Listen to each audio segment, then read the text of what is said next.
मैं आपको बताऊं, जब मैं प्रॉब्लम में था, प्रभु को जानने के बाद मैं दुआ करता था, लगातार उन विषयों के लिए प्रार्थना किया करता था, परंतु उसका उत्तर नहीं आ रहा था। और मैं प्रार्थना कर रहा था लेकिन उत्तर नहीं आ रहा था। मैं और प्रार्थना कर रहा था लेकिन उत्तर नहीं आ रहा था, और परिस्थिति बिगड़ते जा रही थी और कुछ नहीं हो रहा था। जब ऐसा समय था तो शैतान मुझसे बात करता है और कहता है कि देख, तू इतनी तो प्रार्थना कर रहा है लेकिन क्या हो रहा तेरी प्रार्थना से? तेरी प्रार्थना से कुछ भी नहीं होता, कुछ भी नहीं होगा तेरी प्रार्थना से। तेरे को जितना प्रार्थना करना तू कर ले, तेरी प्रार्थना से कुछ नहीं होगा। वो मुझे ऐसा कहने लगा, और मैं भी उस समय नया नया विश्वास में था, तो मैंने भी कहा हाँ सही, ये सही बोल रहा है। मैं इतनी तो दुआ कर रहा हूँ लेकिन क्या हो रहा है? कुछ नहीं हो रहा है। मेरा काम बनने की जगह और बिगड़ रहा है, कुछ नहीं हो रहा है। जो चीज़ होना है वो हो रही है, लेकिन मुझे भरोसा था परमेश्वर पर, और मैंने अपने धीरज को बनाए रखा। और उसकी बात सुनकर मैंने कुछ समय तो प्रार्थना करना बंद कर दिया। वो चाह रहा था कि मैं प्रार्थना करना बंद कर दूं, और जो इसकी सहायता स्वर्ग के परमेश्वर से आ रही थी वो पूरी तरीके से खत्म हो जाए, इसके मार्ग बंद हो जाए, और फिर मैं इससे बर्बाद करने में मुझे आसानी होगी, क्योंकि इसके पास कोई बचाने वाला नहीं रहेगा। ये प्रार्थना नहीं करेगा, स्वर्ग का परमेश्वर इसे बचाएगा नहीं, इसे नाश करने में आसानी होगी। तो मुझे गुमराह कर रहा था, और मैंने उसकी बात सुनकर कुछ समय आराधना में जुड़ना बंद कर दिया, आराधना में जाना बंद कर दिया। लेकिन फिर भी मैं परमेश्वर से प्रार्थना किया करता था। कम से कम दिन में 1 या 2 बार जरूर मैं प्रार्थना किया करता था। उत्तर ना आने के बाद भी मैं प्रार्थना करता था, और लोगों की गवाही मुझे इस बंद थी कि प्रभु जब तो उनके जीवन में काम कर सकता है तो मेरे जीवन में भी काम कर सकता है। लोगों की गवाही को लेकर मैं परमेश्वर से बात करता था, परमेश्वर तू दयालु है, तो उनके जीवन में काम कर सकता है तो मेरे जीवन में भी काम कर सकता है। और ये बात मैं परमेश्वर को बताता था, प्रभु तू कर, प्रभु तू कर। नहीं हो रहा तो भी मैं धीरज धरता था और प्रार्थना किया करता था। फिर मैंने देखा कुछ नहीं हो रहा है और तकलीफ बढ़ रही है, और शैतान को मौका मिल गया, मेरी प्रार्थना का उत्तर नहीं आ रहा तो मुझे गुमराह करे और अपने स्रोते से, अपने परमेश्वर से हटा दे, और मैं प्रार्थना करना बंद कर दूं। वो यही चाहता था कि मैं प्रार्थना करना बंद कर दूं, लेकिन परमेश्वर दयालु है, उसने मुझ पर अनुग्रह बनाए रखा, अपने लोगों से मुझे जोड़े रखा, अपनी प्रार्थना से मुझे जोड़े रखा। और जब काफी समय हो गया और मैं अपनी परिस्थितियों से लगातार हार रहा था और परिस्थितियां मेरे विपरीत हो रही थी, तो मैंने प्रार्थना करना बंद कर दिया, और मैं डिप्रेशन में था। डिप्रेशन के कारण मुझे नींद नहीं आती थी, तनाव रहता था, तनाव बना रहता था, मैं परेशान हो गया था। उस कमजोरी में शैतान को मौका मिला, और वो मुझसे कहता है कि उसने देखा कि मैंने प्रार्थना करना बंद कर दिया, तो मुझसे कहता है, मेरे मन में, सामने आकर नहीं, मेरे मन में विचार डालता है और कहता है कि तू मर जा, तू कोई काम का नहीं बचा, तू क्या करेगा, तुझे मर ही जाना चाहिए, तू मर जा। अब ये आवाज मुझे हर रोज आने लगी। ये आवाज साधारण आवाज नहीं थी, इसको ना कहना मेरे बस में नहीं था, और ये आवाज मुझे आने लगी रोज। प्रतिदिन मुझे सुबह उठते ही एक भारी निराशा घेर लेती थी, और ऐसा लगता था कि मैं बोझ से दबा हुआ हूँ, और सच में मुझे फील होने लगता था कि मेरा जीवन बेकार है, कोई मतलब का नहीं, मैं हारा हुआ जीवन नहीं जी सकता। और इतनी निराशा, इतना दुख, इतनी समस्या मुझे लगती थी कि जीने की इच्छा खत्म हो गई थी, और इतने बोझ के साथ मैं नहीं जी सकता था। तो मैंने कहा कि ये जो शैतान है वो सही बोल रहा है, मुझे इसकी बात मान लेना चाहिए, मुझे मर ही जाना चाहिए। लोग डिप्रेशन, तनाव में आकर क्या करते हैं, सुसाइड करते हैं। उनको लगता है कि सुसाइड कर लेंगे तो सारी प्रॉब्लम ठीक हो जाएगी, सब कुछ ठीक हो जाएगा, वो उस बोझ से निकल जाएंगे, छूट जाएंगे, वो हार जाते हैं। परंतु ऐसा बिल्कुल नहीं होता। मरने के बाद आप अपने आत्मा को नाश कर देते हो, और आप अंधकार के राज के वारिस हो जाते हैं, आप अंधकार के राज के गुलाम हो जाते हैं। वो चाहता ही है कि आपको डिस्ट्रॉय कर दे, आपको नष्ट कर दे, ताकि जो आपकी बुलाहट है वो पूरी ना हो, जो परमेश्वर की योजना आपसे वो पूरी ना हो। इसलिए वो आपको नष्ट करने की योजना बनाता है, और उसने मुझे नष्ट करने की योजना बनाया, और मैंने भी उसको सहमति दे दी कि हाँ मुझे सुसाइड कर लेना चाहिए। अब मेरे पास विषय था कि मैं किस तरह सुसाइड करूं, परंतु मैं स्वर्ग के परमेश्वर को जानता था, लोगों के जीवन में आश्चर्य मैंने देखे थे, तो इस बात से मेरा भरोसा परमेश्वर पे था। भले मेरे साथ कुछ नहीं हो रहा है, मेरी प्रार्थना का उत्तर नहीं आया, लेकिन फिर भी मेरा भरोसा था। और मैंने कहा, परमेश्वर इससे पहले मैं नाश हो, कुछ गलत कदम उठाऊं, मैं एक बार तेरे चरणों में आना चाहता हूँ। अगर तू चाहे तो मुझे बचा ले, अगर तू चाहे तो मुझे बचा ले। अब मैं नहीं बच पाऊंगा, मुझे नहीं लग रहा कि अब मेरा कुछ होगा, मैं बच पाऊंगा, कल का दिन मैं देख पाऊंगा। नो। और वो दिन भी संडे था, और आज भी संडे। मैंने कहा, प्रभु मुझे नहीं लगता कि मैं कल का दिन देख पाऊंगा और ये मेरा आज आखिरी दिन है, परंतु इससे पहले कि मैं नाश हो या कुछ गलत करूं, मैं एक बार तेरे चरणों में आना चाहता हूँ, एक बार तेरी आराधना को अटेंड करना चाहता हूँ, एक बार तेरे पास आना चाहता हूँ। अगर तू चाहे तो मुझे बचा ले, अगर तू चाहे तो मुझे बचा ले। और वो दयालु, वो चाहता है कि तुम बचो, और वो चाहता है कि तुम बचो और अनंत जीवन को पाओ, अनंत महिमा को देखो, स्वर्ग के राज को देखो। वो चाहता है कि तुम बचो, और वो चाहता था कि मैं बचूं, और उसने मुझे बचाया। मैं उसके पास गया और उसने मुझे बचाया और एक नया जीवन दिया, और तब से लेकर आज तक मैं जीवित हूँ और उसके नाम की महिमा करता हूँ और उसकी गवाही देता हूँ।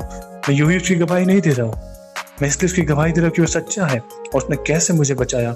और जब उसने मुझे बचाया तो मैं आपको बताऊं कि कोई भी चीज़ धीरे धीरे जाती है, कोई भी समस्या है या तकलीफ है तो वो धीरे धीरे खत्म होती है। आप उसका ट्रीटमेंट भी करते हैं, मेडिसिन भी लेते हैं, वो धीरे धीरे आपको रिकवर करती है, आपकी बॉडी में धीरे धीरे सुधार लेकर आती है, फिर आप चंगे होते हैं, ठीक होते हैं। लेकिन मैं आपको बताऊं, सच में परमेश्वर है और वो मिरेकल करता है, वो आश्चर्यक्रम करता है। और उसने मुझे तुरंत चंगा किया, उस भारी बोझ से, उस डिप्रेशन से मुझे तुरंत चंगा किया। मैं उस सभा में गया और प्रभु के सेवकों ने मेरे दुआ की, और दुआ करते ही मैंने परमेश्वर की सामर्थ को अपने ऊपर काम करते देखा और मैं तुरंत ठीक हुआ, तुरंत। और मुझे लगा कि नहीं, सच में प्रभु है। और उसके आत्मा ने मुझे छुआ, उसके छूते एक नया बल मुझे दिया और ऐसा लग रहा था कि उसने मुझे सब कुछ नया कर दिया। एक नए जन्मे बच्चे की तरह उसने मुझे आनंदित कर दिया, और जितना बोझ था, डिप्रेशन, तनाव, सब ऐसे चले गया जैसे कुछ था ही नहीं। और मैं इतनी शांति और इतना रिलीफ महसूस कर रहा, इतना स्वतंत्र अपने आप को महसूस कर रहा, ऐसा लग रहा था कि मैं वर्षों की बंधुआई से छूट गया, ये मैं अंधकार के राज से छूट गया और अब मैं ज्योति को देख रहा हूँ, अब मैं उजियाले को देख रहा हूँ। ऐसा लग रहा था कि मैं घनघोर अंधेरे में था, परंतु अब मैं उजियाले को देख रहा हूँ और मैं परमेश्वर की सृष्टि की सुंदरता को देख रहा हूँ। सब चीज मुझे दिखाई दे रही और मैं इतना हल्का हो गया था जिससे मेरा कोई वजन ही नहीं।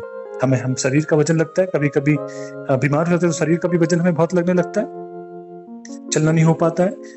और उस समय मैं इतना हल्का महसूस कर रहा था कि ऐसा लग रहा था कि मेरे पास शरीर ही नहीं और मैं हवाओं में हूँ।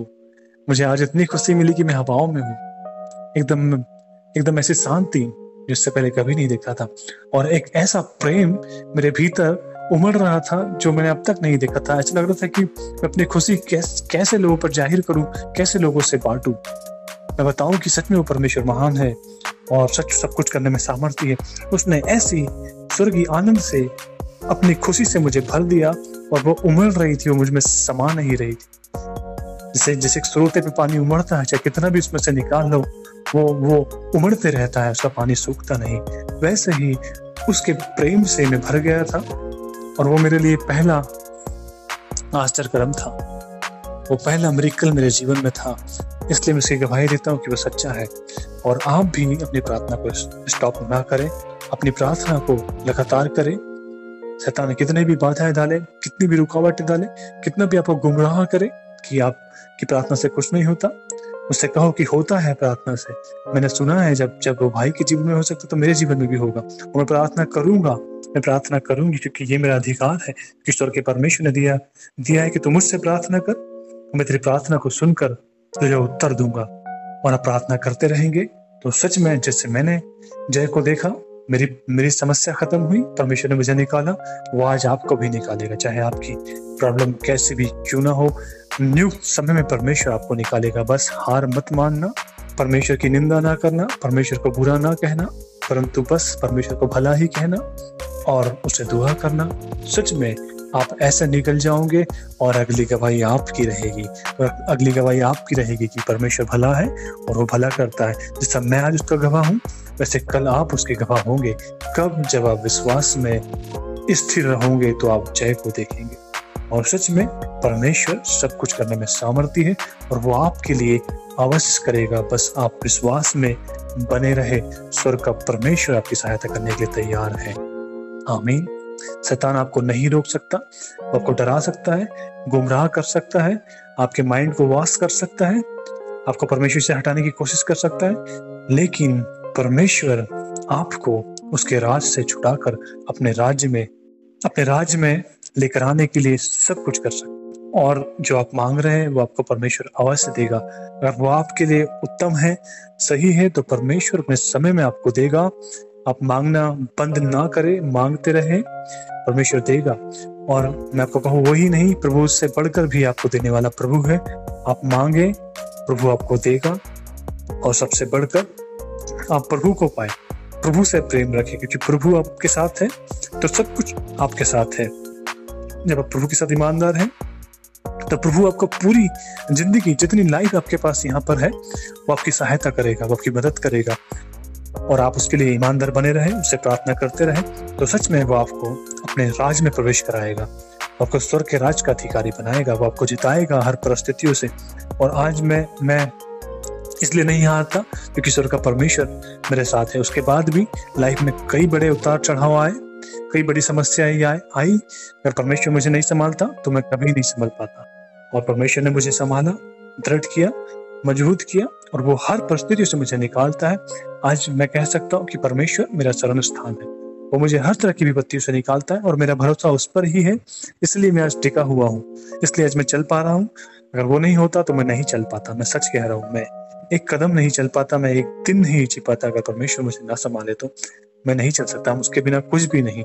इस बात को मैं, इसका रियल अनुभव आपके साथ शेयर कर रहा हूँ। इस बात को मैं बता रहा हूँ कि सच में परमेश्वर है, वो अपने पुकारने वालों की सुनता है। इसका मैं गवाह हूँ। Praise the Lord. जब आप भी स्थिर रहेंगे, बने रहेंगे, प्रार्थना करते रहेंगे, तो जैसा अनुभव आज मेरे जीवन में है, कल आपके जीवन में होगा। जैसे आज मैं गवाही दे रहा हूँ, कल आप गवाही देंगे, और सच में आप गवाही देंगे।